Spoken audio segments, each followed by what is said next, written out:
over you. When I see the blood, when I see the blood, when I see the blood, I will pass over you. Jesus the Savior, Jesus the Savior, as He has promised, so will He do. All sin trust in His word, then He will pass over you. When I see the blood, when I see the blood,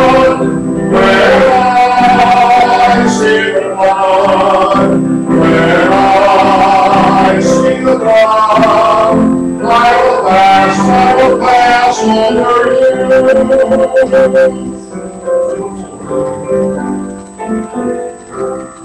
Oh, what compassion, oh, boundless love, Jesus the power, Jesus the truth. All who believe will sing from the storm, all He will pass over you. When I see the blood, when I see the blood, when I see the blood, I will pass over you. Anybody see a song that is not in our book? We haven't sung it for a while. 32.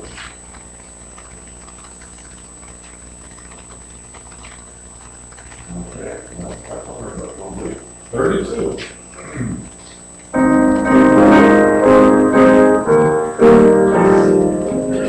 Hark is the shepherd's voice I hear, out in the desert dark and drear, calling the sheep to the forest away. Hark of the shepherds all the way, bring them in,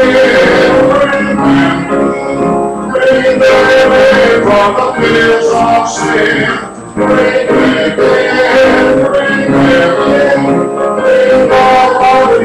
Jesus, who go and help His shepherd kind, helping the hungry ones to find, who bring the lost ones to the fold, where they be sheltered from the cold.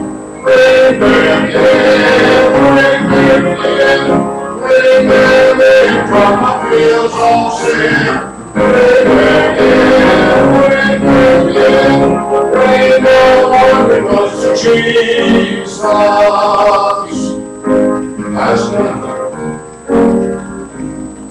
Out in the desert, hear their cry, out on the mountains, far and high, Lord, with the answer speaks to thee, oh, brother, sheep and hear they be.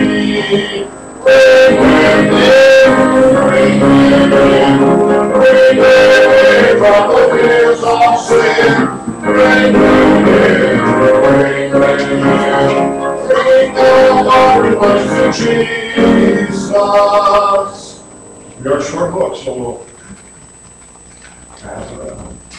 Anybody else find a song that we? Page 12. 12.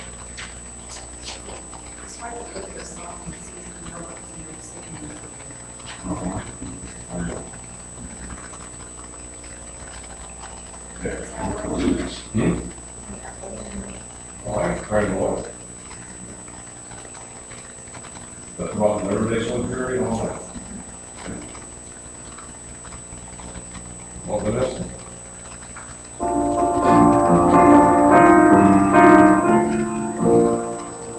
There is never a day so free. There is never a night so warm. Not a soul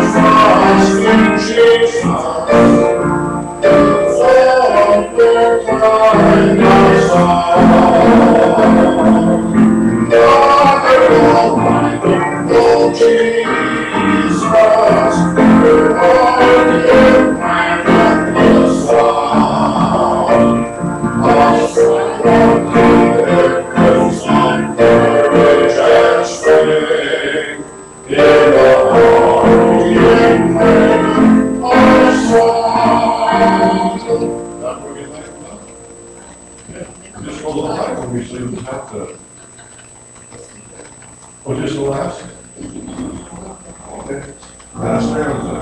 There's there a guilty sinner, there's there a wandering one, but that all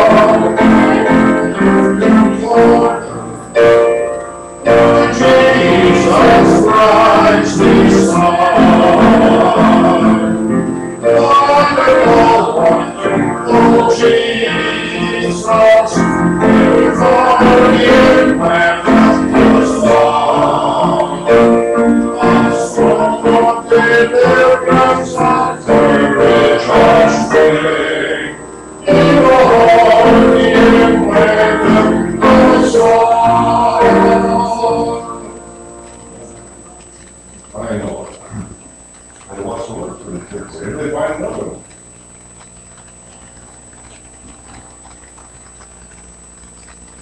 All right, how about number 9? I don't think that's in your book. You looking at that? Okay. Number 9. Your last one.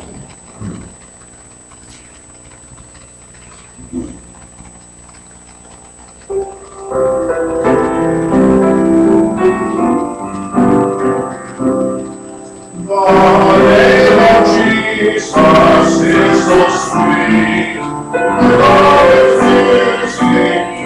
victory, words are joy, full and complete, the precious name of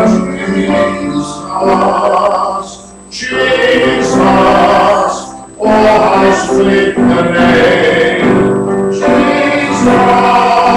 Every day the same, Jesus, our faithful claim, His perfect name forever.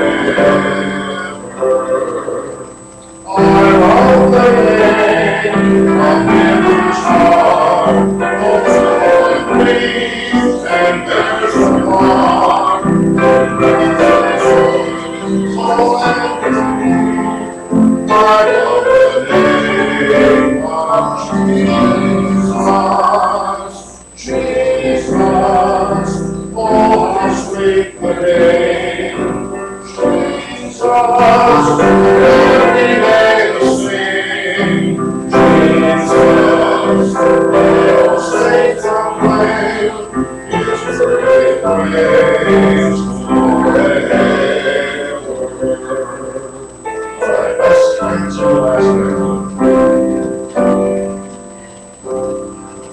no word of man can ever tell how sweet the name my heart so well. And praise is ever swell to be the name of Jesus, Jesus, oh how sweet the name, Jesus, every day the same, Jesus, let all saints proclaim His perfect praise forever.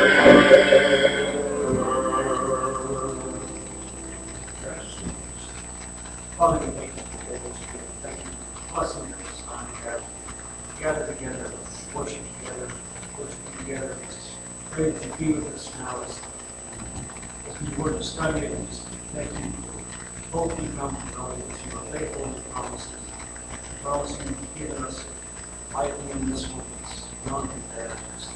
Thank you for the blood that you shed, the goodness that and pray that you be with us. And those out here that can strengthen them, help them to do better. Believe in Christ.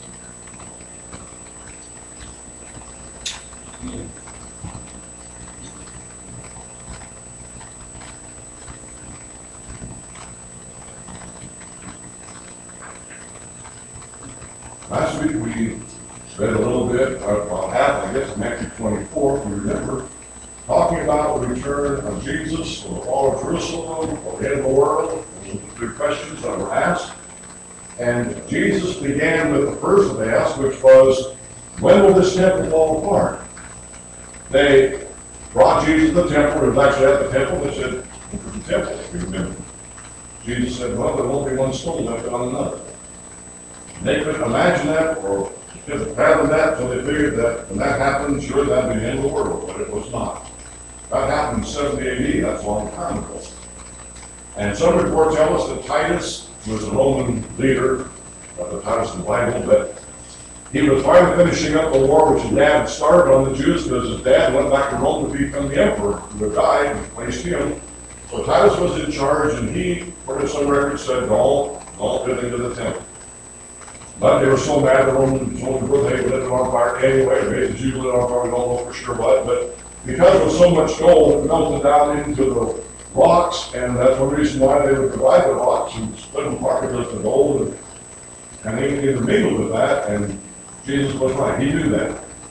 40 years when he spoke that word, that Jerusalem would fall, temple would be destroyed, and these stones, which are not like little bricks, but they were stones of massive size, were not going to have one upon another. I can't imagine people wanting to move them.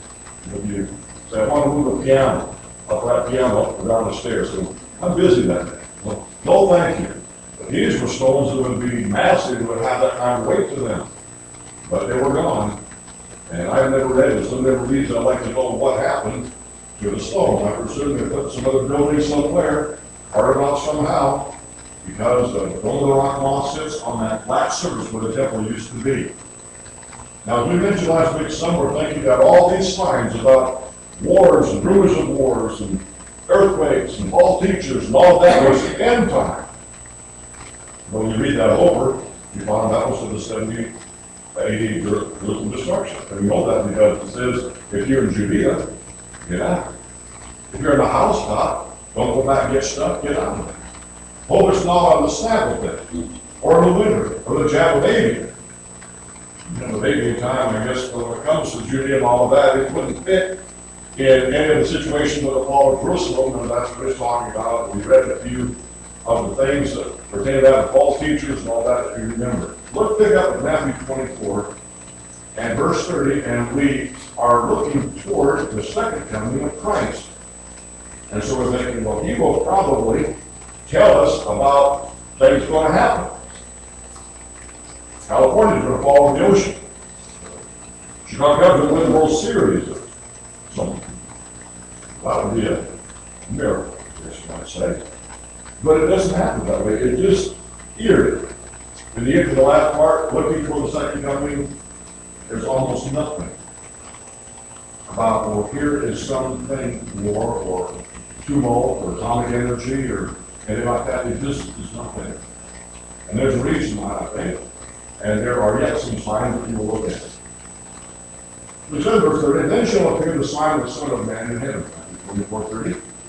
And then shall all tribes of the earth mourn, and they shall see the Son of Man coming in the clouds of heaven with power and great glory. And send forth his angels with a great sound of trumpet, and shall gather together his elect from the four winds, from one end of heaven to the other. Now, you will be told that there's a rapture on the horizon.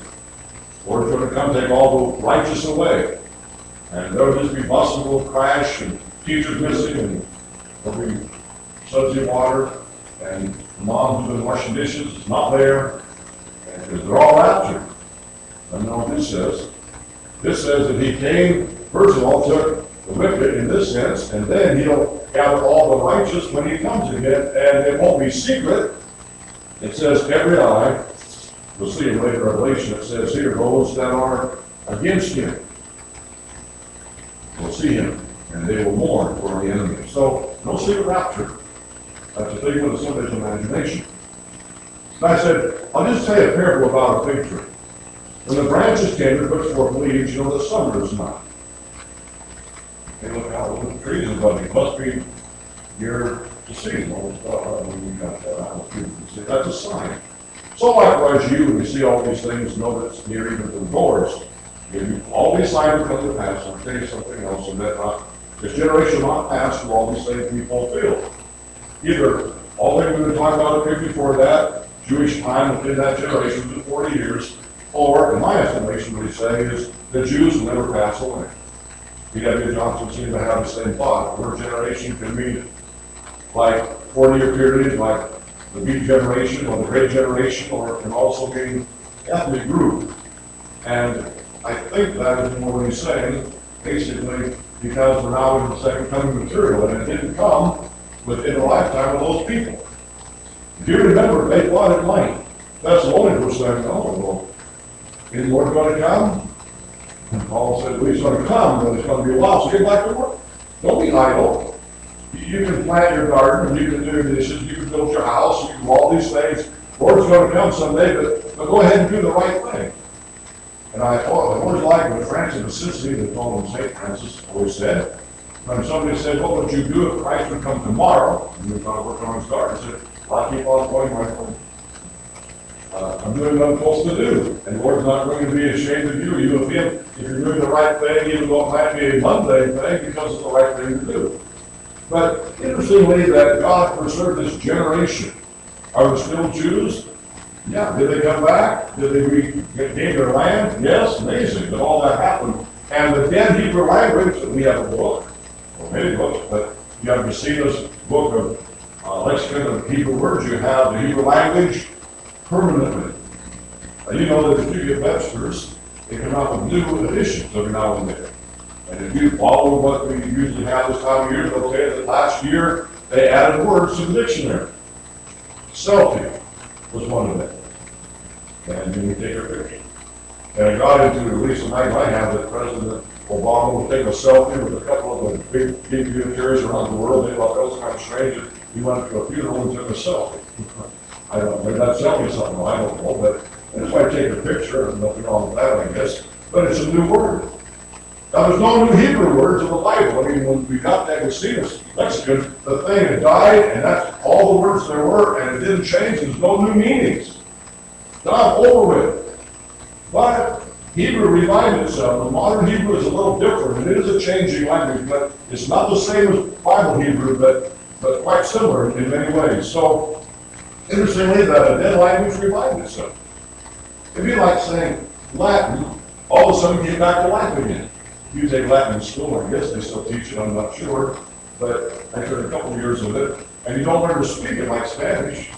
Mr. Pulaski didn't come into our room to speak Latin to us, because you don't learn to speak Latin, there's nobody to talk to but some old Latin teacher, that's all you got to talk to. But you learn to read it, it's a language of education, and usually a lot of footnotes are written in Latin, because if you're educated, that's where you're open. And you can want to write in English or write in Spanish or whatever language, there's nothing to everybody do that, but you won't put notes in Latin. Then you're smart, you read that. Well, kind of people find imagination overall, but at least you learned it a lot. But Latin is a good language, and many words are dead languages. And so, interesting that the nation preserved itself and the language came back to life again. But be that as it may, Jesus predicts in verse 35, heaven and earth will pass away. Well, there's going to be a big coming bomb, right? When I was in high school, there was word yet about the Russians. It is still on, I don't know, but we're on a space race. We're on a doomsday. Someday, somebody, they told us, is going to roll the bomb up. And we're all going to go with it. And the world's going to be destroyed. And we got a couple in Japan. That didn't destroy a bunch of world. I guess we have more than that. But you read the Bible, you're not comprehensive that somebody is going to drop a bomb and obliterate human life, because the Bible says it's going to keep on going a little bit until Jesus comes in. He is going to destroy the world. When we pick up our ears, well, what did you say again? Heaven and earth will pass away. I'll give you a little bit of a hint, but don't get too tied to this one. It's not going to last. It's kind of on a downhill course. Everything that we know is heading downhill to be destroyed by the Lord someday. He's not impressed with our building, not impressed with our great sculpture, not impressed with our great paintings, and all we have, we think is so great in our world. He said, no, we're saving this trash. Someday it will be destroyed, everything. But there's one thing that will survive. My words shall not pass away. Not that the Bible as a book, but the words that it contains, the message, which originally is in heaven, preserved there, that'll be forever and ever. But that day and that hour, no man, when heaven's destroyed, when he's coming, when the angels come, and people don't really know when that is. There's probably a reason why, because if you knew, and there's a long way off, you just go, oh, well, you know. If you knew that Christ would have come in 3092, what would you think? You know, why worry? I mean, I'm not living that long. We've got 1,000 years. What we told them at the beginning, it's going to be 2025. Well, I haven't seen that too well. It's way off. I'm going to pay attention to it. And anyway, I can just kind of wait. You know, as I live my Christian life, I'm thinking, Lord, keep down. I want to be ready. I don't know when it's going to come. I want to be ready at all times. But if I have a guarantee, you got to remember 1,000 years. Why did you get to start? And forget it. That's so urgent. Well, what's another? But you will die someday as well, but just be ready. Nobody knows that, not the angels, but my Father only. But I'll just tell you how it is. And here it is one little snapshot of, and it's not big. I mean, we don't have these big events told to us in the second coming because the Lord wants us to be aware of this coming we don't know and be prepared because we want to be prepared, not because, there's no war, there's and people do that. There have been films that have scared people to death, and they become Christians because of that. You scare me to death, Lord.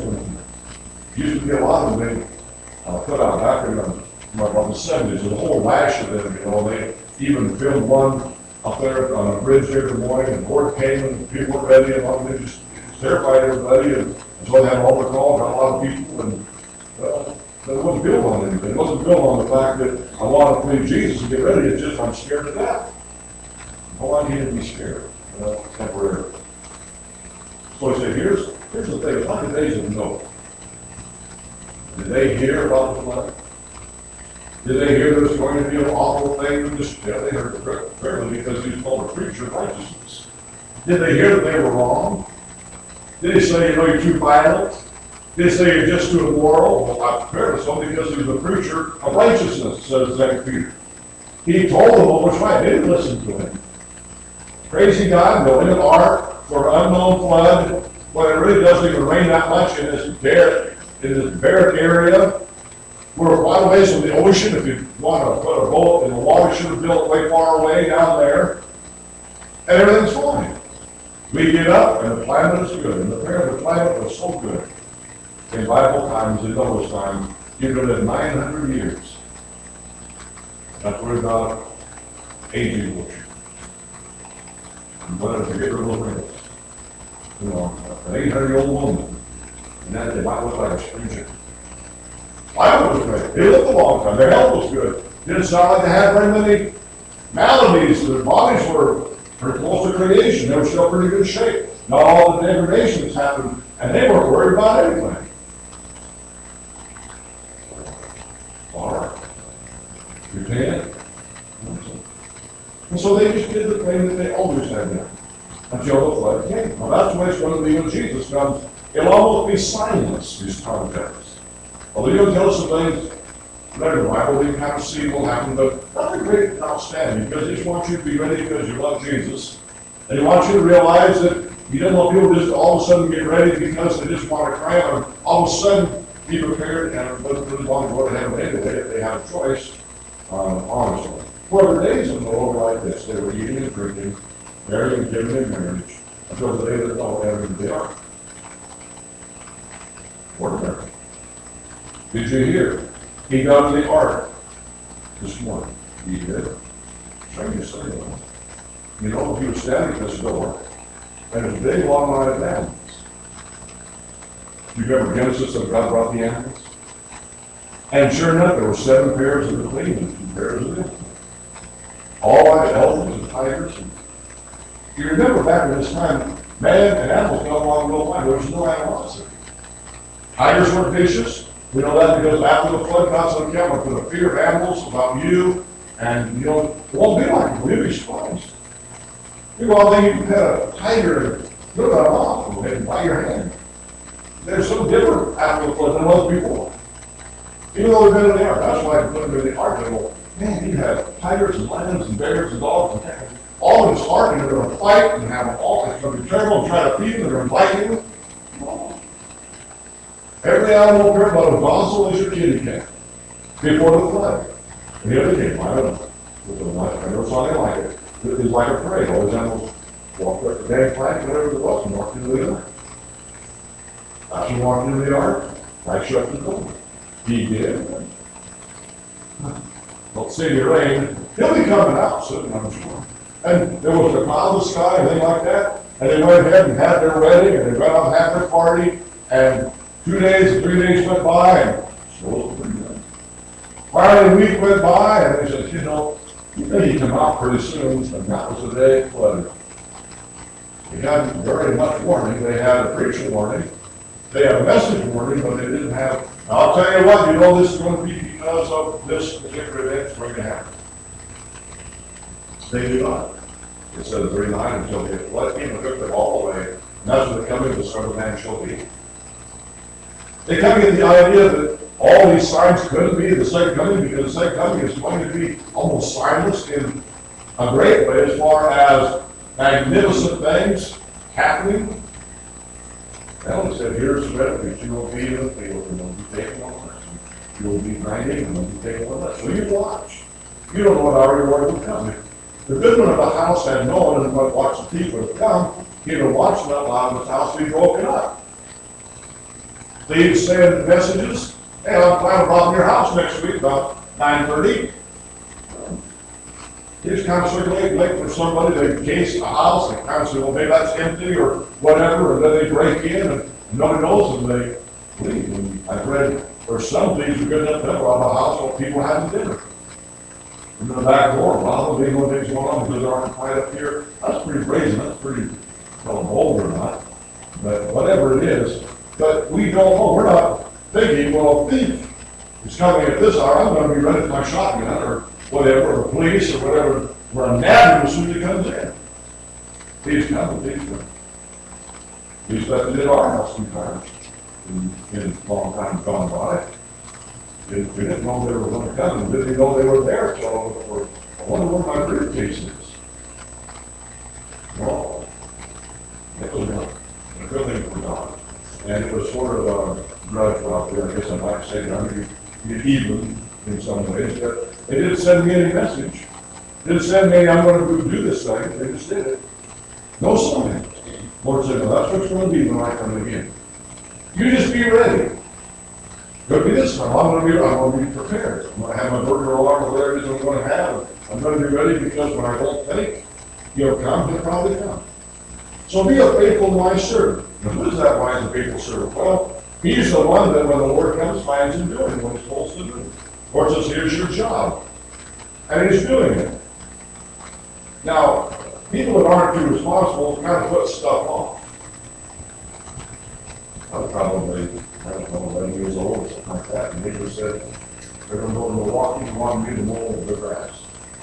On one time, that's not a big thing. And you're supposed to water a lot anyway, and I don't know what I'm supposed to do, but I remember about the day before they decided to come home, I had no lawn here. And that was in the day before there was motorized lawnmowers, before we had one. And they had a real time before, and you remember all those, well, that didn't go so good on taller grass. That's all, just go help you more. And so we mowed and I kind of rake, and that looked kind of bad because when you look down, you can see we're so dry. Well, they came back to Milwaukee, didn't say anything. They didn't get $3 bills for doing this and like that.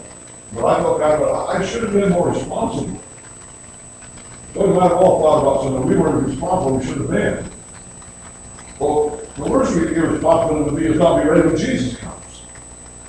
I just hate it. And I thought this, I hate to be certain places when he came. You know, I think I'll just go down to the bar and have a drink. Would there be a time for the Lord to come? Or decide to go to Las Vegas and do some gambling. Or, what do you want to do? I don't want to ever claim to be doing something that I'd be ashamed to have him find me doing. And that's what the Lord said. A faithful servant is ready at all times, and he doesn't know when the master is going to come. But when he thinks not, that might be when he comes. That is the point he's making. Because the other servant, the wicked one, verse 38, 48 says, "Oh, my Lord, the late is coming." He would think, "Lord's going to come tonight." Nah. He hasn't come. I'm 80 years old. He hasn't come yet. I can have this one, whatever thing I want to do. And he's not coming tonight, but he might. And that's what Jesus said happened. The evil man said, "I'm going to smite my servants, and I'm going to eat, and I'm going to get drunk. I have a big party." But the Lord, the servant, came that day. We didn't look for him. He wasn't even aware of it that hour. He cut him asunder.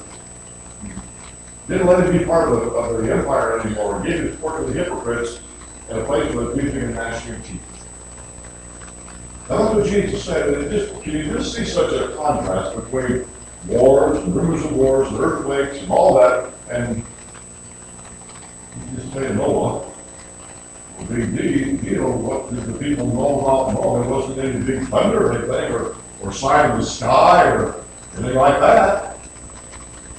Bernie was telling me the reason he got in with the false teacher gave him so much money is because one day he said, "If you don't, I was going to be destroyed." And he said, "Not the truth, because tomorrow, so we're going to earthquake and have a little earthquake here." So he thought that was God telling him to do all that. No, it wasn't.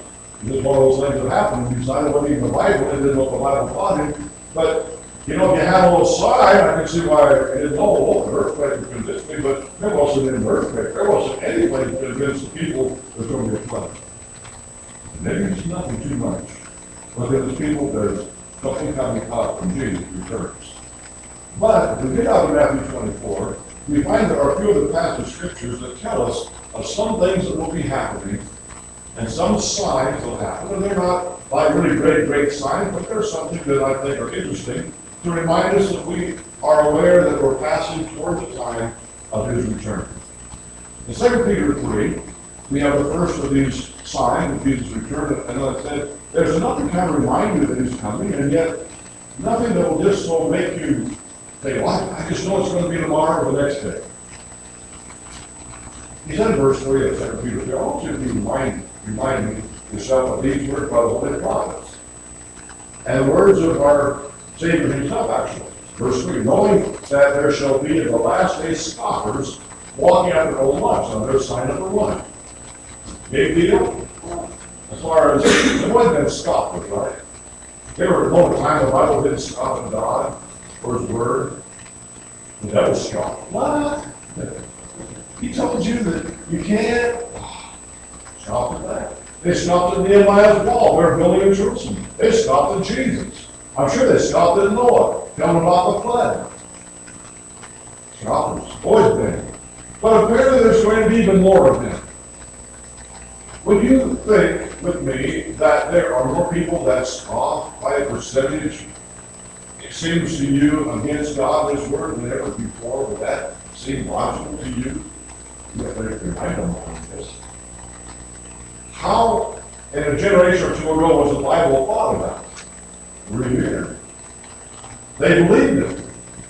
If you go back not that far, it's taught in school. Back in school, they had school prayer.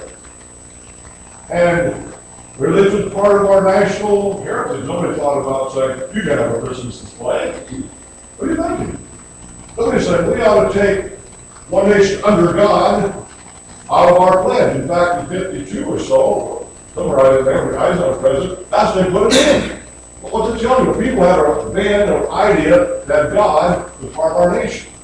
Francis Scott Key talked about our heaven protected land, put that in a national song, Star Spangled Banner. And on it would go. But now, well, it just seemed like on every case and every side, somebody is laughing or scoffing at the Scripture. That's old-fashioned morality, or we don't believe that anymore. We have religious leaders who say, "I don't believe the Bible," and a lot of it is even true. It just seemed like, don't you think, there's more scoffing against Scripture than ever before. And let me go to come tomorrow, another circuit. That means we're not critical compared to what we think. Scoffers saying, "Where's the promise of his coming?" in verse 4. Well, says the Father, "I will say all things continue to work from the beginning of creation." Most people even believe creation. We don't even believe that anymore so much. They're willingly ignorant of this, that by the word of God, the heavens that were of old, and the earth standing out of the water in the water. That's what the world was, like a big piece of dirt in a pool. 3/4 of our globe is water, and 1/4 is earth, and it's just kind of like a blob sticking in the middle of a great, vast bunch of water. It was in and out of the water, mountains sticking out. That's what it was. And then it said the flood came and overthrew that, and then there was a new earth after that. And I don't think that the geography of our world is so far different from the geography of Noah's world. If you could somehow find hidden somewhere under the mud or somehow fossilized an atlas of Noah's day, I think you'd find it's a different world. I don't think the mountains were rock. I don't think the rivers are what they are now, because all this is part of what happened when the water receded, the pressure of the water, and we have a whole new, that is called a new heaven, a new earth, basically, following the flood. Now, if the world underwent a change then, is his point. Can it undergo one more change? Answer is yes. And when will that happen? When Jesus comes. That's what he's saying. For the heavens and the earth that are now, they're different from the one that was then, but the ones that are now are kept by the same word. The same word that said, all right, water, gush forth. That same word will speak another word and call for fire this time, or kept reserving the fire against the day of judgment and perdition of ungodly men. Now, that doesn't seem like really a big thing, but okay, there's going to be scoffers, but he just wants you to know that don't be surprised at the end of time, the Bible will be under quite a bit of assault. And you will be made look silly by most people. The governor of New York said that he didn't want fundamental people that didn't go along with gay marriage, and people that were Tea Partiers and whatever else. They were unwelcome as far as Mr. Cuomo was concerned in New York. Well, that's quite a statement. You know, most governors want people to come in. Terry Branstad and other governors are trying to put new business in, and they fight with one another. We want to put a plant here and do that and welcome. And can you imagine the guys? We just have you guys all clear out. If you've been listening to Hannity or not, but he lives in New York and said, I'm moving out. I'm not staying here anymore. I'm selling a house, move away. And what I've heard anyway, I hear him every night, but the governor of Texas called him, come to Texas. We love you. We love conservatives here in Texas. Come on to Texas. You can be here. And then the governor of North Carolina. He said, we love you. You come to North Carolina. And then the Florida governor, you come to Florida. We love you. So they were coordinating like crazy. I don't know what to do now to make a decision. I'm getting out of New York because the governor said we don't want that. Isn't that odd? Isn't that strange? That seems to be what colleges say to a great extent. That seems to be what great leaders seem to say to a great extent. Our government seems to think.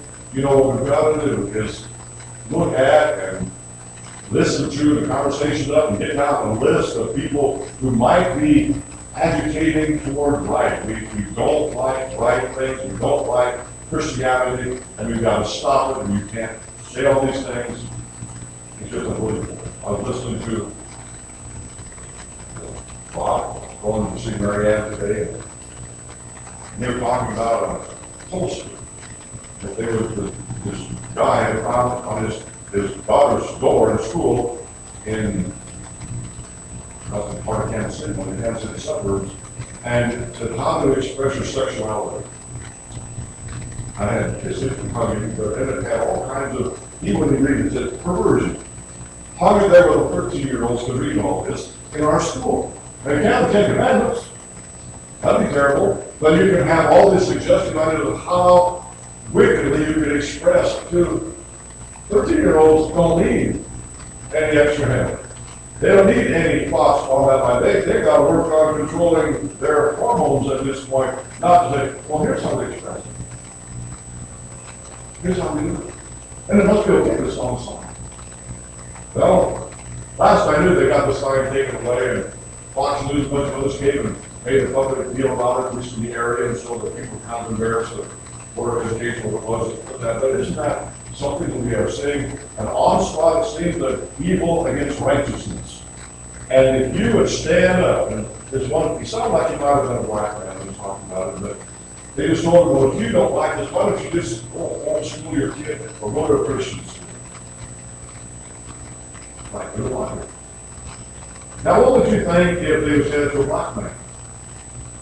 Well, if you don't like the way school is, why don't you just go to a black school? Would that go pretty good in our society? Well, you don't like our gay, but why don't you just go to a gay school? You think that would go pretty good? That would be, they wouldn't get in any news or anything. Isn't that odd? You can't say anything against that with a lot of people, but you sure can say against Christians, and that's just fine. I think we can tell you something. It's not flamboyant, it's not something you put your finger and say, you know, I know, but there is enough of mockery and scoffing against right to say, you know, I realize that I think the second coming is a sure deal because of that.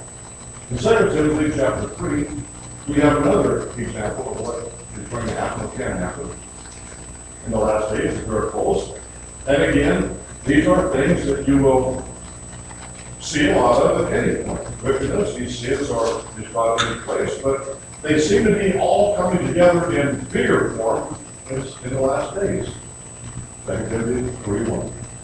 Though this in the last days, perilous times shall come. Perilous can be lawless, or some version translated, dangerous. Would you say it's more dangerous to live where we live now than it was years ago? Or is it getting better? I remember people locked their doors when I was a kid, but they all have the same key. Skeleton keys. I don't know, the kid would lock the door and put a skeleton key in the lock and go, and everybody could go down the furniture about skeleton key on almost every door unlocked. That's kind of crazy. Were they worried about people breaking in? Not really. Well, they didn't lock the door at all. I don't know why you're locking, you just feel good, or maybe you open blocking again or whatever, but just doesn't have that danger. We were worried about getting shot in school. I was talking to George the other day, and he said, "Why, you know, when they go to school, we take our guns to school. Why do you take their guns to school? And then we got rabbits on the way home. Nobody ever thought about shooting one another. But do you think it is because no parents to guide them? And there's a lot of anger because of the way things are, and you think maybe it's because they play a lot of violent games, you think it maybe could be television, that's what you said, and you think it possibly could be, you know, that they just don't have any moral code because they don't go to church and do everything. Both all those come together in our society. Maybe songs is listening to what we do now. Our songs and better, so kill one another, kill our parents, and kill the police, and whatever. Favorite song. Dangerous times when it comes. Well, it's dangerous. It was dangerous before the flood. It's dangerous not, but it's perilous. How dangerous is it? How many murders do you have to have per 100 for the Lord to come or whatever? Well, it's not saying. It's just saying, here are some things to think about. When you see these things happen, just be reminded that the Lord is coming. It's not getting any better. Well, what do you mean? Well, men should be lovers of their own selves. Covetous, boasters, and proud. Blasphemers, disobedient to parents, unthankful and unholy. Rats and sinners, you'd have to say, wouldn't it? Just terrible people who you really aren't happy with, without natural affection. You are naturally coming with certain feelings. Birds have feelings. Birds are just made ready to watch my cardinals, and they come and they land. They're looking for sunflower seeds, first of all. And they eat those things, and when they make their nest, or whatever they do in the winter time, that's why they always have done. That's nature, that's why they do it. The barn swallows are going to come this spring, they're going to try to attach a mud house to my house, and I'm not going to like it. We're going to have a fight for a while, and then they're going to go to the church building, put on the back, and we'll be fighting, and that's what they're going to look like. Why do they do that? That's what they do. Why do they lay blue eggs? Well, I'll be really different. Well, I don't have red eggs this year. Well, we lay blue eggs, that's the way they are. Why is that the way God made them? Are they happy? Do they wish they were a cat? I don't know if I've ever heard of it. They just chirp along, so you have a good time with it. And I watch little snowbirds, and it's cold. I wouldn't want to be out there. They just ruffle their feathers and take all the seeds off the ground, and they go like driveway, eat gravel, or whatever they're doing up there, and seem to have a wonderful time, they seem to enjoy it. Poor birds, they don't know they're poor birds, they're happy. Because they're doing what they're supposed to do. Humans come with certain things, we have certain responsibilities, we have certain understandings, and part of that, for example, is we take care of our children. There's a natural affinity toward our own. We take care of babies. But since we're only waiting until 55 million babies, that doesn't seem too natural. Run off and leave them. Maybe kill them after they're older. We hate them. Hate these kids. Parents usually are loved by their children. But how many parents are hated by their children now? Something's happened, something's going on, it's not right. The natural affection isn't there. You don't even have to teach it. You should go to Sunday school to learn it. It's just there, but it's gone. Why? Well, because of sin and the lack of spirituality and the devil controlling people, they've just closed up and hardened their heart and they don't seem to care. True straight. Be harder to believe them. Old generation, one before me would say, oh, it takes a handshake. Promise something, handshake, but it is, now you have it written down on a whole bunch of legal things, you're not still not doing it. True straight. False accusers, incontinent, no self-control. Why do they do that? Well, I couldn't help it, that's the way I am. If that's the way I am, that's the way I'm going to be. I have no responsibility to control any of my urges or my habits because that's just the way, and that's an excuse. Well, that's very wrong. That's the way it was. You can't blame him. Must be conditioned or something. God says it's your fault. You have to control yourself in immorality, but people say they can't and won't. No. Fears, despise of themselves, despise of that which is good, traitors, heady, high-minded, lovers of pleasure more than lovers of God. I seem to be pretty important people, loving what they love and not God. But here, having a form of godliness and denying the power thereof. You think, well, in the end of the world, it's going to be like people need to be religious. Don't even look to a higher, oh, they will. Maybe more so than before. But what kind of religion are we talking about? Well, it could be like New Age. Be some cult that comes along, and whatever seems to satisfy me, we're looking for a religion that entertains me, and I feel good when I walk out. And we have mega churches that do that. The guy comes out and says, you know, you're a child of God, and everything's fine. All you have to do is just find the God that's within you and smile a lot and trust, and I'm you know, once says about repent, think about sin, that'd be too negative. Oh, they have religion at the end, but it's not in the power that God has. And so that would be a second sign in the coming of end times of what might happen when Jesus comes. In the book of Jude, verses 17 through 20, we have another indication similar to maybe these others, but what I'm just saying is you can't really find that big dramatic. It's going to be this thing in the sky written, he's coming, you know, in 2 weeks. Or we have a big war over here. People are trying to get all that, and they misunderstand the prophecies of other times trying to make it today. The Bible was written a long time ago for people then, but it's for our learning, but not to predict necessarily what's going to happen. Finally, Jude 17. You ought to remember these things. He said, remember words spoken by the apostles of our Lord Jesus Christ. How they told you that there should be mockers in the last time who will walk in their own ungodly lusts. They will violate the scriptures on homosexuality and form a church and brag about it. They will divorce their wife, marry another man, this man marry another man, and he'll be put in as a bishop of a major denomination. It's gone already. It's only going to go bigger, I think. Well, how you can't, I mean, they love each other, or whatever they say they do. And how many states now you get married in, supposedly, if you're a gay couple? A lot of you, usually because the court said, not because the people report it, but they're walking their own godly lusts. You ever heard of a gay pride parade? And they flaunt it. That's problem. Now, these Christians are not mad at them. we're not saying, that that's worse than other sin necessarily, because sin is sin, but it's just something that God has condemned, and in our society, that's the one that they are bragging about. If somebody would say, robbery is a wonderful thing, and everybody ought to have the right to rob somebody, and if they did that, what would we preach about? What would we preach about robbery? You can't do that. Robbery is a sin. You can't just say because you're born a robber, you will be a robber. You can't say that. We don't do for that. Whatever it seems like is on the horizon, that's what people preach about, because that's what people need. John the Baptist didn't say that here he needed to clean up his house and wash his windows. That was the point. What he said is, you shouldn't have a woman that you stole from your brother. Because that's what the sin was. And that's why God's head fell. Because Herod and Herodias wanted to live in their own lifestyle and their own lusts. You just say, apparently in the last days, this will be perhaps, the people will have their lust, it'll be obviously against the Bible, but they will want it. Look what we are. Look what we have done. Look who we are. These shall be those who separate themselves, they're sensual. They have not the Spirit. And those are some of the signs.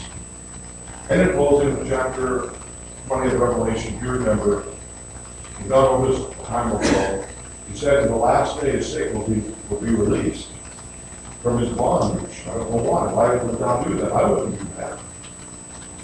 If you had a criminal like AC or some of those incarcerated would say, how about going out and doing some more damage? But I'm not God. I don't understand all that God does. But apparently as God is saying, I'm going to give man one more chance to show his loyalty to me, to choose right versus wrong. And so Satan has allowed a little time. The time is marked, actually, in Luke 21, from the return of the Jews to Jerusalem. That happened, by the way, in 1967. So we're getting close to our time. Relatively, that's 40 years or something like that ago, 7 years ago. And so we're on this side of that. That was a short season. He'll go out and deceive the world. Then it says he's going to gather all these enemies against the holy city. You got a choice. Jerusalem, actually, or the church. Well, generally, Revelation is a symbolic book. So probably not going to gather all the nations in the place of Jerusalem. But what you're going to say, all these will encompass the people of God. Let me remind you what we've already read this kind of sermon. Do you feel any pressure? You see the pressure. Do you see that in any institution of our government, in the world at large, it seems like everything is against the plan of Christ. It just like everybody's got the same idea. Let's get rid of Christianity. Pushed on every side. Seems that way. And more so. We hear about that. Well, you can't do this, you can't do that, you can't talk about the Lord, you can't do whatever else. And there's so much pressure against that. And if you're a Christian, you're the outlaw. What's wrong with you? Like you're homophobic or some kind of something must be wrong with you because you stand for truth. It seems like everybody. What about Islam? The danger that we have around the world, and we have a preacher in Iran that's incarcerated because of being a preacher, and we're going to try to let them do their little thing with their nuclear stuff. We're not going to say much about the poor minister who's been arrested and is in prison. Too much pressure. Someone has said, and I don't see it here, but more people are dying for their faith now than any other time go around the world until they test. In Islam countries and African countries and places like that. No, Revelation says about what's going to happen. The Holy Spirit, I think, brought out in the church. In the last days, we're just going to make everything again. Now, it's not dramatic. Not like, well, we're going to kill 100 Christians, or we're going to take every Soviet Siberia. When I was in school, Little Barbara had that idea, not worried about that, but in about 1965 or so, they're going to run all the Christians, gather them all together and send them to Siberia. So they didn't. And he said that time, you don't vote for cold water, we don't have a country very long. Well, if you didn't get it, and you still have a country of sorts of peace. So that didn't work out so good. So a lot of those signs that people think aren't really there. You don't want to pay too much attention to that. But you get something you want to watch for this, and that is about the time it looks like the city of God has had it. And the church has had it. I mean, Christians who just persecuted every way. There's this fire comes out of heaven and destroys every enemy. And then there's a great judgment. apologize. It's the way of saying God delivers his people. The sign not really that great. You'd like to, well, just like to know that one big thing that's going to happen to Jesus if he just really does this. But there's enough to tell you that it's to gather closer to real Christ. I've seen that. I've seen that. And it's all come together to make us realize that the Lord's return could be real soon. Or maybe his time and our time is so different. It could be a long time. I don't know. And nobody dares say they know. But Jesus just said one thing. I want to tell you this. Watch. Be ready. Be as prepared tonight as if you knew he was coming. He said in your letter, tonight at 10 o'clock. When did you ready? That's what you knew for sure. Well, if you lose that big all the time, you need to, I'm going to be ready. It's 10 o'clock. He's coming. I don't know what he is. Maybe not. But our attitude would be, we would be as prepared as if we did. He was coming. Then we'll find up to that. So the honest heart will prepare. The soul that wants to serve him will be ready. And the soul will say, I just want to take out all fire insurance. Or there's not that insincerity. He wants to be healed. And more. And we want to save others as well. Those that are wicked around us, we want to get unkind to them or mean to them or destroy them or kill them or anything like that. We want to save them. That's why we're going to speak them.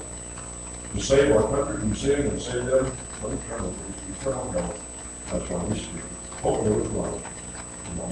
Father, we thank you for giving us your word. Lord, we were amazed that the disciples were standing before that monstrous temple and realizing all be destroyed. Lord, we look at our world and think all the marvelous things that there are. Great buildings, great things of many kinds, and yet God, one of them will stand someday in you. Lord, but all the things of great power, you will be prepared. And even beyond that, even be anxious to realize that someday you'll come and you'll receive your true reward that can never pay for. Thank you, Lord, for loving us and to be our Savior. And Lord, help us that right out with you, concern both of us, they will come with us today through this great peace. Thank you, Jesus.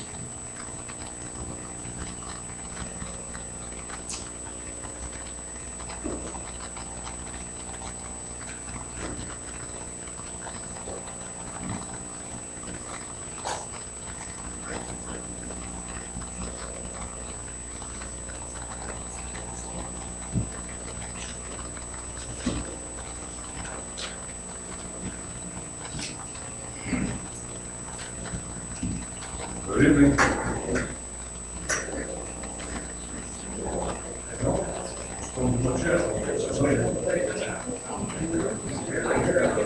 Oh, yeah. That was one of the windows in my door, house things.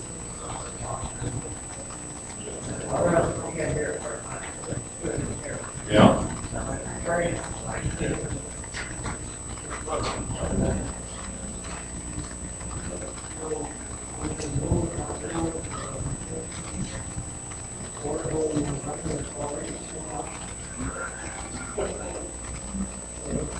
Or Mary Ann, yeah.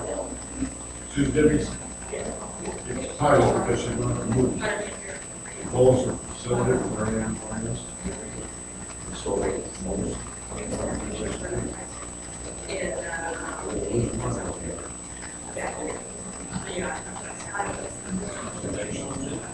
Okay. I think just full responsibility for